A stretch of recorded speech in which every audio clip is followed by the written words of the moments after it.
Going on a plane again. First time on Turkish Airlines, and I was a little worried if my cabin bag meets the requirements. Thought about it so much that I decided I'll be coding bags. A procedural bag generator to be exact. I have some plans for these I'll show in the next video, but for now, here's how I made the bags.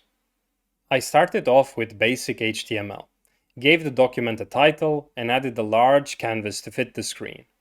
I added a solid border to the canvas so we can see it, and all looked okay. But I wanted the canvas in the center, so I aligned it with CSS. Then moved on to JavaScript. I got access to the Canvas 2D drawing context and wrote some code in the top-down approach. I pretended I have a bag class already and wanted to add one in the center screen with a given width and height. And I wanted to draw it on the canvas.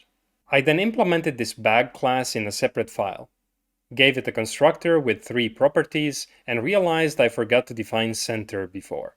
So I did that as well, and for the draw method, I made some helper variables.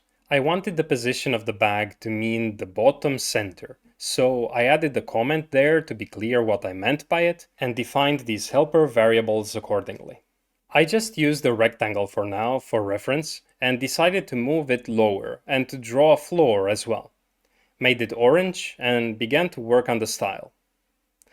I gave the object a private method for drawing the body and called it in the draw method like so, with given parameters, and then moved on to draw the wheels. Defined some helper variables for these as well, and made 2 circles using the context arc method. Something was wrong with my helper variables, but after some fine-tuning, it was all good. To style the wheel, I made another private method, which makes them black with a gray, thicker outer edge. Then I thought I'd make the body a round rectangle. So I gave it a radius and colored it as well. I wanted to make those corner things bags usually have, and I first thought I'd draw another small round rectangle there, in the corner, and then choose a global composite operation that keeps just the part drawn on top. But I didn't remember which operation it was, and I wasn't going to pay for internet just to find out.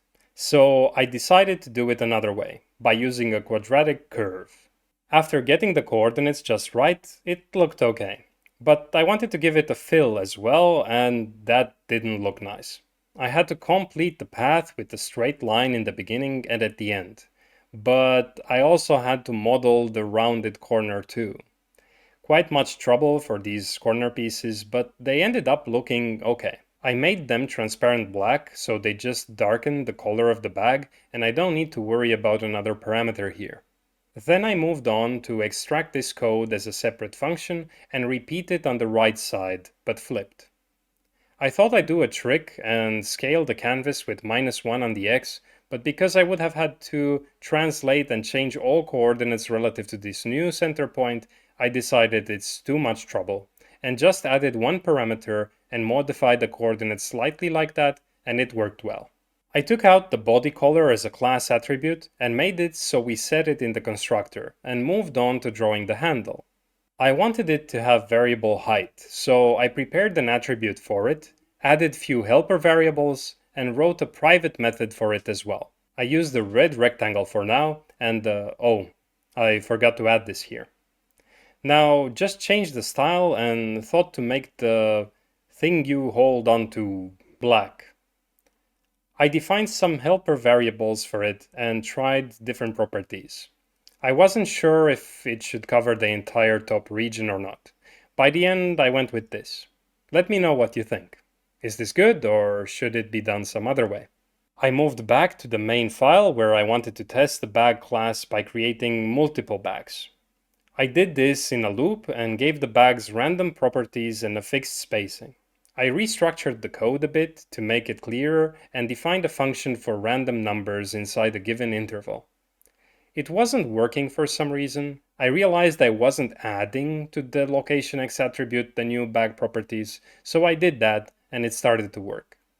I had some issues figuring out the spacing I need to use. It was supposed to use the previous bag properties as well. Duh. And I completely forgot to pass this property for the width here. Then it worked just fine. I wanted to experiment with different colors, so I made a function for that where I used the HSL syntax to get random hues. And I also wanted random heights for the handles.